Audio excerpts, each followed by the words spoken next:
અમે ફરવા માટે ગયા હતા પહેલગામમાં, જે મિની સ્વિટ્ઝરલેન્ડ કરીને જગ્યા છે. તો અમે લગભગ ત્યાં ગયા એને 10 થી 15 મિનિટ જેવું થયું હશે અને અમે નાસ્તો કરવા બેઠા એટલામાં ફાયરિંગનો અવાજ આવ્યો. એટલે અમે બધી બાજુ જોયું અને અમે તે શોપવાળાને પૂછ્યું કે ભાઈ આ શેનો અવાજ છે. તો એ લોકો પણ ડરી ગયા હતા કે મેડમ ખબર નહીં, અમે પણ આ પહેલી વાર જ સાંભળ્યો છે.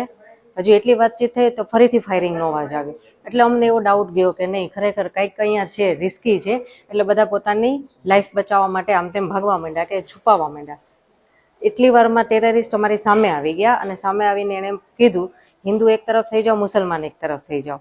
અને એ કર્યા પછી પણ એણે કલામ કલામ કલામ 3 વાર બોલ્યું અને જે મુસલમાન હતા એ લોકોએ મુસલમાન 3 વખત બોલ્યું. અને પછી જે હિન્દુ ભાઈ હતા ને એ બધાને એણે ગોળી મારી દીધી. અને એ ત્યાં ઊભો હતો, 1-2 મિનિટ એ ત્યાં ઊભો હતો. જેને ગોળી મારી જોયું કે કોઈ પાછા ઊભા ન થાય. અને અમને બધાને હલવા ચલવાની ના પાડી, જે હલે ચલે એને ફરીથી ગોળી મારી દઈશ એવી ધમકી આપીને ત્યાં જ ઊભો હતો.